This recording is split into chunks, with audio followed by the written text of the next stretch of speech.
In August of 480 BC, at a narrow coastal pass in central Greece called Thermopylae, the Hot Gates, one of the most celebrated military stands in human history took place.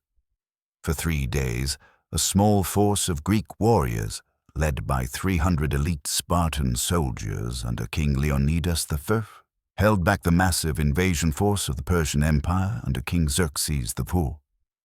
The story has been told and retold for 2,500 years. It has inspired poetry, art, films, and countless retellings.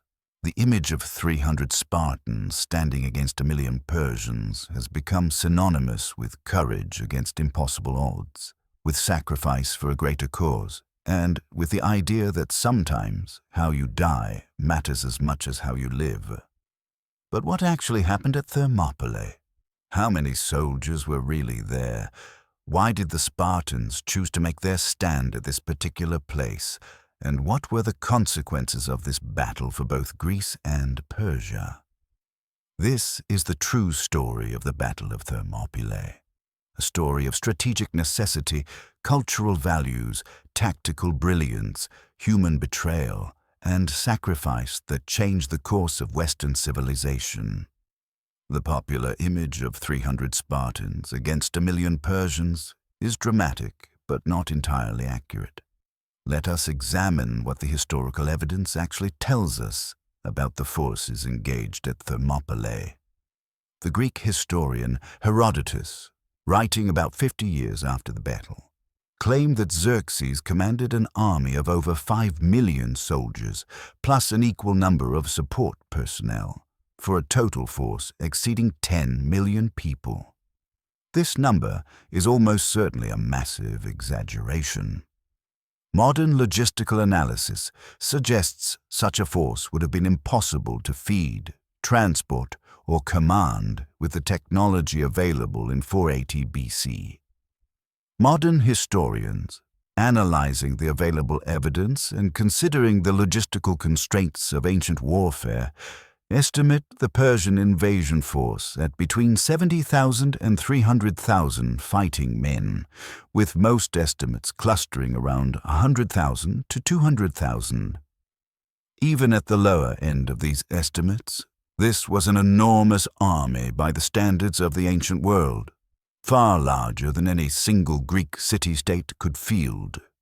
As for the Greeks, the forces at Thermopylae numbered approximately 7,000 men, not just 300. The force included 300 Spartan hoplites, heavy infantry, all members of the royal bodyguard, 700 Thespians from the city of Thespiae, 400 Thebans from the city of Thebes, approximately 5,600 other Greek allies from various city-states. However, the 300 Spartans were the core of the force and provided its leadership and tactical expertise. When the final stand came, it was the 300 Spartans, along with the 700 Thespians who voluntarily remained, who fought to the death while most of the other Greek forces withdrew. So while the popular version simplifies the numbers, the essence remains true. A vastly outnumbered Greek force held a narrow pass against the might of the Persian Empire, and 300 Spartan warriors died to the last man rather than surrender. To understand why the Spartans fought as they did at Thermopylae, one must understand the unique nature of Spartan society. Sparta was not a typical Greek city-state. It was, fundamentally, a military society organized around the production and maintenance of a warrior elite. From birth, Spartan males were evaluated for fitness. Those deemed unsuitable were exposed on Mount Taygetus, left to die from exposure. Those who passed this initial screening faced a childhood and adolescence devoted entirely to military training. At age 7, Spartan boys entered the Agoge, the state-run education and training system. For the next 13 years, they lived in communal barracks, trained in weapons and tactics, learned to endure hardship, and were deliberately underfed to teach them to steal food, with punishment falling not on those who stole, But on those clumsy enough to be caught, the training was brutal. Boys fought each other, sometimes to the death. They slept on reed mats, they wove themselves. They went barefoot in all weather. They were beaten regularly to teach them to endure pain. One famous story tells of a Spartan boy who stole a fox, hid it under his cloak, and allowed it to gnaw through his stomach rather than reveal his theft. He died without making a sound. The Spartans held this up as exemplary behavior. At age 20, those who survived became full Spartan citizens, Spartiates, and professional warriors. They lived in military barracks, ate communal meals, trained constantly, and were forbidden to engage in trade or manual labor. Their entire purpose was to be soldiers. The result was the most feared military force in the Greek world. Spartans were professional soldiers in an era when most armies consisted of citizen farmers who fought part-time. They trained together for years, fought in the same formations with the same comrades, and had internalized the discipline and tactical skills necessary for the phalanx formation that dominated Greek warfare. But Sparta had a critical weakness. There were relatively few full Spartan citizens. At the time of Thermopylae, the total number of Spartan warriors was probably around 8,000 men. Sparta's power rested not on numbers, but on reputation. The fear that Spartan soldiers inspired in their enemies often caused opponents to surrender without fighting. This reputation was about to be tested against the greatest empire the world had yet seen. The Persian Empire in 480 BC was the largest political entity in the world. It stretched from Egypt to India, encompassed dozens of peoples and cultures, and commanded resources beyond anything the fragmented Greek world could match. The Persian king, Xerxes III, ruled over millions of subjects from his capital at Persepolis. Xerxes had inherited both his throne and an unfinished war from his father, Darius I. In 490 BC, Darius had attempted to punish Athens and Eretria for their support of rebellious Greek cities in Asia Minor. The Persians had destroyed Eretria, but at Marathon, an Athenian army had defeated the Persian landing force, killing thousands of Persians and forcing the survivors to withdraw. This defeat had humiliated Darius, who died in 486 BC before he could mount a second invasion. Xerxes, upon ascending the throne, was determined to complete his father's work and bring Greece under Persian control. Xerxes spent years preparing for the invasion. He assembled an enormous army drawing on the resources of the entire Persian Empire. He constructed a bridge of boats across the Hellespont, the narrow strait separating Asia from Europe, allowing his army to march from Anatolia into Thrace. He dug a canal across the Mount Athos Peninsula to allow his fleet to avoid dangerous waters that had destroyed a previous Persian fleet. The scale of preparation was unprecedented. Ancient sources describe the Persian army as so vast that it drank rivers dry when it stopped to water. While this is certainly exaggeration, it speaks to the genuine magnitude of the Persian force. In 480 BC, Xerxes led his massive army across the Hellespont into Europe. The invasion had begun. The fate of Greece hung in the balance. The Persian threat united the fractious Greek city-states as nothing else could.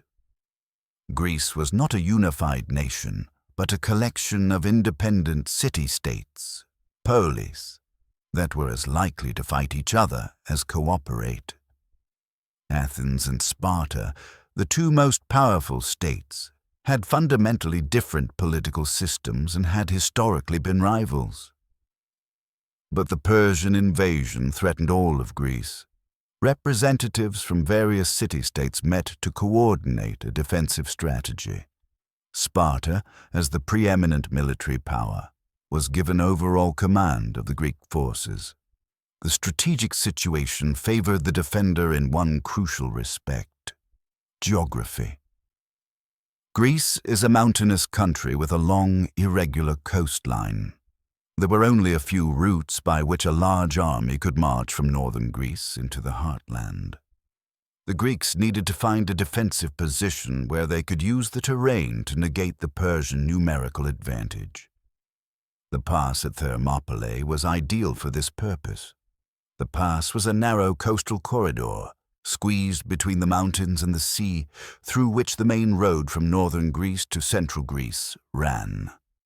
At its narrowest point, the pass was only about 50 feet wide, narrow enough that a small force could defend it against a much larger army. If the Greeks could hold Thermopylae long enough, they could delay the Persian advance while the Greek fleet engaged the Persian navy. If the Persian fleet could be defeated or damaged, Xerxes would have difficulty supplying his enormous army in Greece and might be forced to withdraw. The plan was sound, but it had one critical flaw. It required someone to hold Thermopylae against the full might of the Persian army. This was, effectively, a suicide mission. Leonidas, who had become king of Sparta around 490 BC, inheriting the throne after the death of his half-brother Cleomenes. He was approximately 60 years old in 480 BC, elderly by ancient standards, but still a formidable warrior and leader. When the Greek alliance determined that Thermopylae must be held, Leonidas volunteered to lead the force. But there was a complication. The Olympic Games were being held, and the Carnia, a Spartan religious festival, was approaching. Both events were sacred, and Spartan law forbade military campaigns during these times. Leonidas found a loophole. He could not take the full Spartan army, but he could take his personal bodyguard, the Hippes, an elite force of 300 warriors chosen from the best soldiers in Sparta. These men were not just warriors. They were veterans in the prime of their careers, men who had proven themselves in battle, men whom the other Spartans looked up to. There was one additional criterion. All 300 had to have living sons. This was not mercy. It was pragmatism. Leonidas knew this was likely a one-way mission. By ensuring that all the warriors had sons, Sparta was ensuring that their family lines would continue, even if the warriors died. Leonidas selected his 300 and gathered the allied Greek forces. Approximately 7,000 Greek soldiers marched north to Thermopylae in late summer of 480 BC. They would make their stand at the hot gates. The position at Thermopylae was both ideal and terrible. The pass was narrow, at its most constricted point, perhaps 50 feet wide, though it widened somewhat in other places. On one side rose the steep mountains of Kallidromos. On the other, the waters of the Malian Gulf crashed against rocky shores. The road through the pass was the only practical route for an army moving from northern to central Greece. A large force could not bypass it without undertaking a lengthy detour through difficult mountain terrain. For a defender, Thermopylae was perfect. The narrow frontage meant that the Persians could not bring their superior numbers to bear.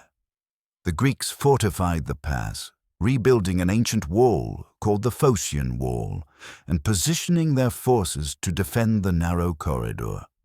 The Spartans, as the best-trained warriors, would hold the critical central position. But Thermopylae had a fatal weakness. There was a mountain path, the Anopeia, that bypassed the pass and came out behind the Greek positions. If the Persians discovered this path and sent forces around it, the Greek defenders would be surrounded and doomed. Leonidas knew about the path and posted 1,000 Phocian soldiers to guard it. It was the best he could do with the forces available, but it was a potential weak point in the Greek defense. When Xerxes and his massive army arrived at Thermopylae and saw the small Greek force blocking the pass, He must have been incredulous. The Greeks were outnumbered perhaps 20-1, possibly more. The Persians could simply overwhelm them through sheer weight of numbers. Xerxes sent a scout to observe the Greek positions. The scout returned with a strange report. The Spartans were exercising and combing their long hair. This behavior must have seemed bizarre to the Persians, but it reflected Spartan culture. Spartans believed that warriors should face death with dignity and proper appearance. Combing their hair before battle was not vanity, it was ritual preparation for potential death. Xerxes consulted with Demaratus, an exiled Spartan king who was accompanying the Persian army. Demaratus warned Xerxes that the Spartans would not flee, that they would fight to the death, and that they were the best warriors in Greece. But Xerxes, confident in his overwhelming numerical superiority, did not seem overly concerned. He waited 4 days, expecting the Greeks to come to their senses and withdraw. When they showed no signs of leaving, he ordered the attack. On the 5th day after the Persian arrival, Xerxes sent his first wave of troops into the pass. These were Medes and Sicilians, good soldiers, but not the Persian elite. They advanced confidently, expecting to sweep away the small Greek force. They encountered a wall of bronze, spears, and disciplined fury. The Greeks fought in the phalanx formation, a tight formation of heavily armored infantry, with large shields locked together and long spears projecting forward. The phalanx was the dominant tactical formation in Greek warfare, and the Spartans were its masters. The key to the phalanx's effectiveness at Thermopylae was the narrow pass. The Persians could not use their superior numbers because only as many men as could fit shoulder to shoulder in the pass could engage at any one time. This meant the Greeks, despite being vastly outnumbered overall, fought on roughly equal terms at the point of contact. And in equal combat, the Greeks had decisive advantages. Their bronze armor was far superior to the lighter Persian equipment. Their large shields, called aspides, provided better protection than the wicker shields many Persians carried. Their long spears gave them greater reach than Persian weapons, and crucially, they were professional warriors who had trained together for years, fighting in formation against citizen soldiers and conscripts who had never faced such discipline. The Medes and Sicilians crashed into the Greek phalanx and were slaughtered. Wave after wave of Persian infantry entered the pass, and wave after wave died on Greek spears. The bodies piled up, the survivors fell back in disorder. Xerxes, watching from a vantage point above the battlefield, was reportedly so agitated by what he was seeing that he leapt from his throne 3 times in distress. His troops were being massacred, and they had made no progress whatsoever. By the end of the first day, the Persians had suffered heavy casualties, possibly several thousand men, and had achieved nothing. The pass remained firmly in Greek hands. On the 2nd day, Xerxes deployed his elite troops, the Immortals. These 10,000 warriors were the best infantry in the Persian army, so called because their unit was always maintained at exactly 10,000 men. When one died, he was immediately replaced, making the unit numerically immortal. The Immortals had never been defeated. They were professional soldiers, well-equipped and well-trained. Xerxes was confident they would break through where the first day's troops had failed. The Immortals marched into the pass in disciplined formation. They encountered the same Greek phalanx that had destroyed the previous day's assault forces, and despite their elite status, despite their training and equipment, they could not break through. The narrow pass negated their numerical advantage just as it had negated every other Persian advantage. The Greeks rotated fresh troops to the front, while allowing tired warriors to rest in the rear, ensuring that the Persians always faced fresh, well-rested opponents.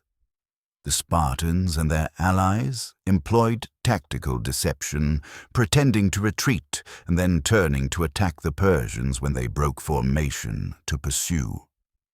The second day ended like the first. Persian casualties, no progress, and a growing sense among the Persian troops that the Greeks were somehow invincible. On the night of the second day, a Greek man named Ephialtes approached Xerxes with information that would determine the battle's outcome. Ephialtes was a local from the Thermopylae region, and he knew about the Anopeia mountain path that bypassed the pass. For a reward, sources vary on whether he was paid or simply acted from malice, Ephialtes agreed to guide Persian troops along this path. If the Persians could get forces behind the Greek lines, the defenders would be surrounded and doomed. Ephialtes became the most infamous traitor in Greek history. His name became synonymous with treachery and eventually with nightmares. The modern Greek word for nightmare, Ephialtes, derives from his name.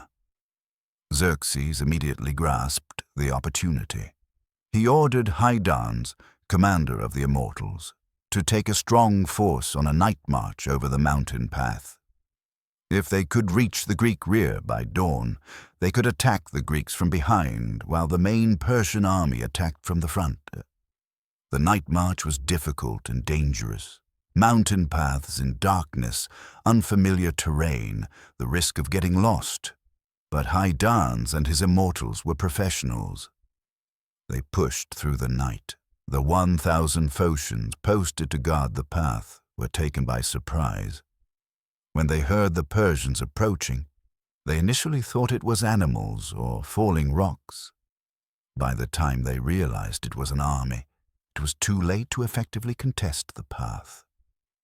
The Phocians retreated up the mountainside rather than attempting to hold their position. At dawn, Greek scouts brought Leonidas the devastating news. Persian forces were moving to surround them. The trap was closing. Leonidas called a council of war. The situation was clear and terrible. The Persians were moving to encircle the Greek position. Within hours, the defenders would be attacked from front and rear simultaneously. Surrounded, outnumbered, and with no possibility of reinforcement, they would be annihilated. The rational choice was obvious. Retreat immediately while there was still time. The Greek forces could withdraw, regroup, and fight another day. There was no dishonor in retreating from an impossible tactical situation. But Leonidas made a different decision. He ordered most of the Greek allies to withdraw and save themselves. There was no reason for the entire force to die. Some needed to survive to continue the war and tell the story of what had happened at Thermopylae. But Leonidas and his 300 Spartans would stay. So would the 700 Thespians, who volunteered to remain when given the chance to leave. The sources suggest the 400 Thebans also stayed, though whether voluntarily or under compulsion is debated. Why did Leonidas choose to stay and die? The ancient sources offer several explanations. The oracle at Delphi had prophesied that either Sparta would fall or a Spartan king would die. Leonidas may have believed he needed to sacrifice himself to fulfill the prophecy and save Sparta. Spartan culture and law also demanded that warriors never retreat. The famous Spartan saying was, "Come back with your shield or on it," meaning return victorious or dead. Retreating was not acceptable for a Spartan, especially a Spartan king leading the elite 300. But there were also practical considerations. Every hour the Spartans held Thermopylae was another hour for the Greek fleet to prepare, for cities to evacuate, for the Greek army to organize. The delay might make the difference between Greek victory and defeat. Finally, there was the propaganda value. If the Spartans retreated, Greek morale would collapse. But if they died fighting, that would inspire all of Greece. Leonidas understood that his death and the deaths of the 300 could be more valuable to Greece than their survival. So the decision was made. Approximately 1,400 Greeks, 300 Spartans, 700 Thespians, and 400 Thebans would remain at Thermopylae. The rest of the army would retreat south. On the morning of the third day, the remaining Greeks prepared to die. They knew the Persians were coming from both directions. They knew there was no escape. They prepared accordingly.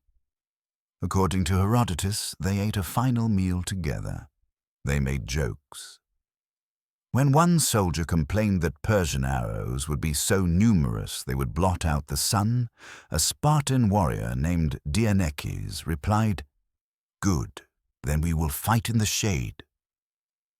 It was the kind of grim humor that characterizes men facing certain death. The Spartans abandoned the defensive wall they had been using.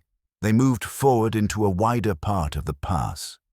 They were no longer trying to hold a position. They were trying to kill as many Persians as possible before dying. What followed was slaughter. The Greeks fought with savage intensity. They used their spears until the spears broke, then fought with swords. When their swords broke, they fought with daggers, fists, and teeth. Ancient sources describe them as fighting like wild beasts, driven by the knowledge that they were already dead men who could fight without fear or restraint. The Persians, for their part, were being whipped forward by officers behind their lines. Many Persian soldiers were reluctant to fight the Greeks. They had seen 2 days of slaughter and knew the fate that awaited them in the pass. But Persian discipline and the threat of punishment drove them forward. At some point during the fierce fighting, King Leonidas was killed. His death sparked a separate battle within the larger combat, with Greeks desperately trying to recover his body and Persians trying to capture it as a trophy. 4 times the Greeks recovered Leonidas's corpse. 4 times the Persians pushed them back. Finally, the Greeks managed to pull his body to safety. The Persian forces that had come over the mountain path now arrived at the Greek rear. The surviving Greeks were completely surrounded, attacked from front and rear by overwhelming numbers. The Greeks retreated to a small hillock, a defensible piece of high ground in the pass. They formed a circle, back to back, and prepared for the end.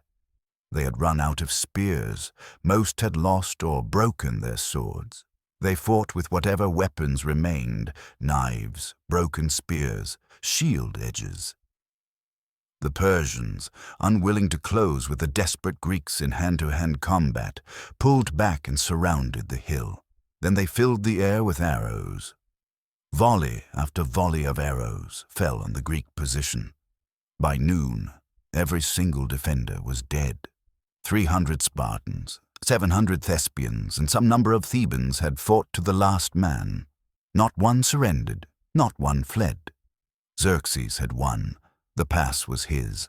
The road to central Greece lay open. But the victory had been costly. The Persians had lost thousands of men. Some estimates suggest as many as 20,000 casualties over the 3 days of fighting, though the true number is uncertain. Xerxes was reportedly so enraged by the deaths of his warriors and the resistance of the Greeks that he ordered Leonidas's body desecrated. The head was cut off and placed on a stake. This was unusual and dishonorable treatment by Persian standards, suggesting the depth of Xerxes's anger. The Persian army marched south into Greece. They swept through central Greece, encountering little resistance. In September 480 BC, they captured Athens. The city had been largely evacuated, but the Persians burned it, destroying temples, homes, and the monuments of the Athenian Acropolis. Xerxes seemed to have won, but appearances were deceiving. While Xerxes had broken through Thermopylae and burned Athens, he had not won the war. The delay at Thermopylae had given the Greek fleet time to prepare and the Greek population time to evacuate to safer areas. The Battle of Thermopylae, despite being a tactical defeat for the Greeks, proved to be a strategic victory with far-reaching consequences. First, the delay was crucial. The 3 days, or 7 if we count the waiting period, bought time for the Greek fleet to prepare and for Greek forces to organize. This time proved decisive at the Battle of Salamis, fought just a month after Thermopylae. At Salamis, the Greek fleet, led by the Athenian general Themistocles, lured the Persian navy into the narrow waters between the island of Salamis and the Greek mainland. In these confined waters, the Greek ships' superior armor and tactics proved decisive. The Persian fleet was destroyed, with hundreds of ships sunk or captured. This naval defeat was catastrophic for Xerxes. Without naval superiority, he could not protect his supply lines. His enormous army in Greece required constant resupply, food, water, equipment that had to come by sea. With the Persian fleet shattered, Xerxes' position in Greece became untenable. Xerxes withdrew, leaving behind a smaller force under the general Mardonius to continue the campaign. In 479 BC, at the Battle of Plataea, this force was decisively defeated by a united Greek army. The Persian invasion was over. Greece had survived. Thermopylae had made this possible.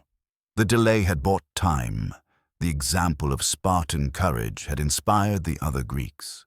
The knowledge that Persians could be fought and beaten, that they were not invincible, had given the Greeks the confidence to continue resisting.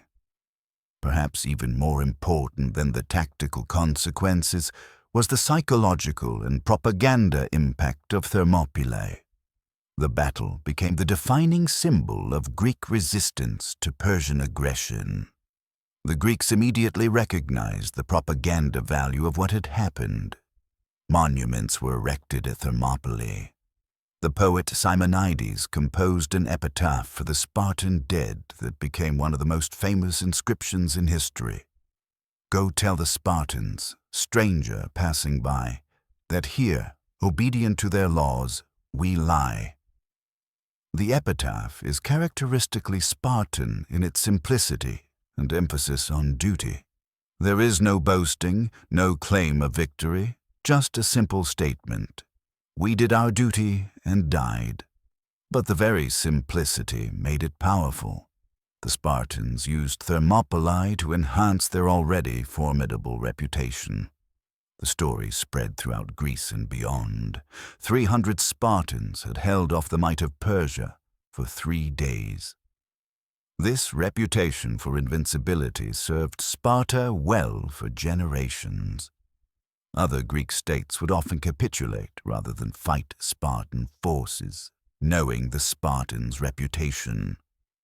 For Greece as a whole, Thermopylae became a unifying myth.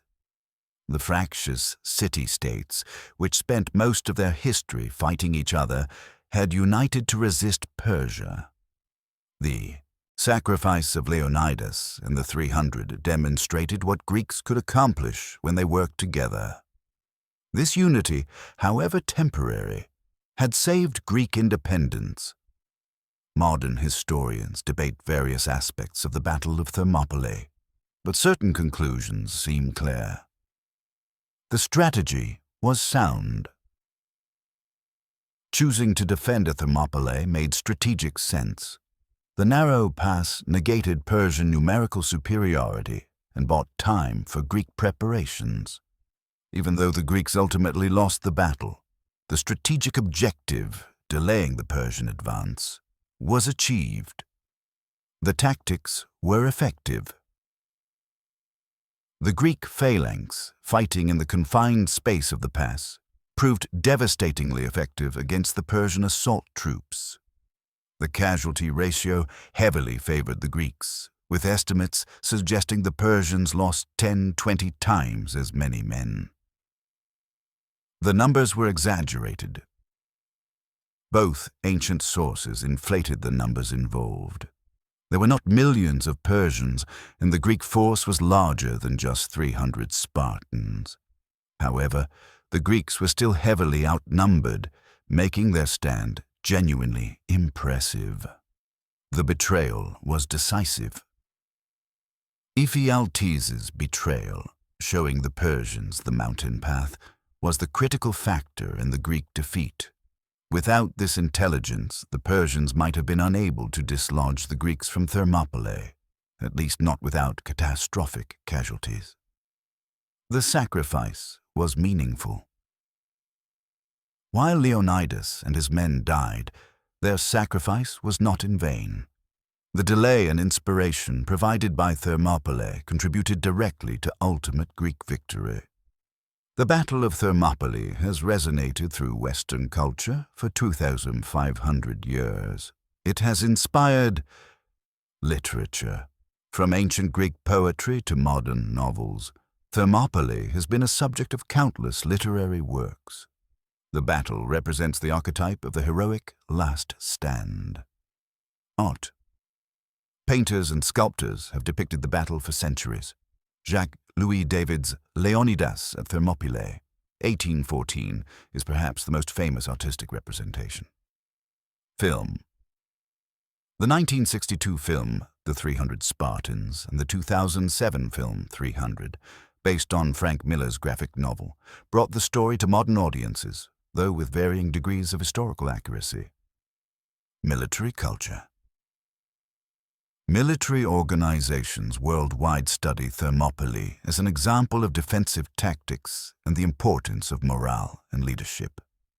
The battle is taught at military academies as a case study in how a smaller force can, at least temporarily, defeat a larger one through superior position and tactics. Political discourse. The phrase, molon labe, come and take them, supposedly Leonidas's response when Xerxes demanded the Greeks surrender their weapons, has been adopted by various political movements, particularly those related to gun rights and resistance to tyranny. Why does a battle fought 2,500 years ago, which the defenders lost, continue to captivate our imagination? Thermopylae matters because it represents universal human values and experiences. At its core, the story is about people who faced an impossible choice and chose courage over safety, duty over survival, sacrifice over retreat. The battle demonstrates that numbers and resources don't always determine outcomes, that sometimes position and determination matter more than raw power, that a small group of committed individuals can, at least for a time, resist overwhelming force. Thermopylae also illustrates the power of leadership. Leonidas had a choice. He could have withdrawn, preserved his men, and no one would have blamed him. Instead, he made a calculated decision to sacrifice himself and the 300 to buy time and inspire Greece. It was a decision that changed history. The battle shows the importance of cultural values in warfare. The Spartans fought as they did because of their upbringing, their culture, their laws, and their beliefs about honor and duty. Modern militaries still recognize the critical importance of unit cohesion, training, and shared values. Finally, Thermopylae reminds us that how we respond to crisis defines us. The Greeks at Thermopylae faced annihilation. They could have fled. Instead, they stood and fought, and by doing so, they created a legend that has lasted millennia. The Battle of Thermopylae ended in the late summer of 480 BC with the deaths of King Leonidas, 300 Spartan warriors, 700 Thespians, and several hundred other Greeks. The Persians marched through the pass and deeper into Greece. By all conventional measures, the Greeks had lost. But the loss at Thermopylae contributed to ultimate Greek victory. The delay bought time. The casualties inflicted on the Persians weakened their army. The inspiration provided to the other Greeks strengthened their resolve. Within a year, the Persians had been driven from Greece entirely, defeated at Salamis and Plataea. The legacy of Thermopylae extends far beyond the military outcome. The battle became a defining moment in Greek identity and in Western civilization's understanding of itself. The idea that free citizens could, through courage and discipline, resist tyranny and overwhelming force became a foundational myth of Western culture. Leonidas and his 300 Spartans, along with their Thespian and Theban allies, died at the hot gates. But their stand echoed through history. They proved that courage matters, that sacrifice can change outcomes, that sometimes the right thing to do is to stand and fight, even when you know you will lose. For 3 days in 480 BC, at a narrow pass called Thermopylae, a small force of Greeks held back the largest empire in the world. They bought time with their lives. They paid for Greek freedom with their blood. And they created a legend that will endure as long as people tell stories of courage, sacrifice, and resistance against impossible odds. The epitaph says it best. Go tell the Spartans, stranger passing by, that here, obedient to their laws, we lie. They did their duty. They kept their faith. They never retreated. They died as Spartans at the place they had chosen to defend, fighting to the last man. That is what really happened at Thermopylae. That is why it still matters, 2,500 years later. That is why we still remember the 300 Spartans who held the hot gates.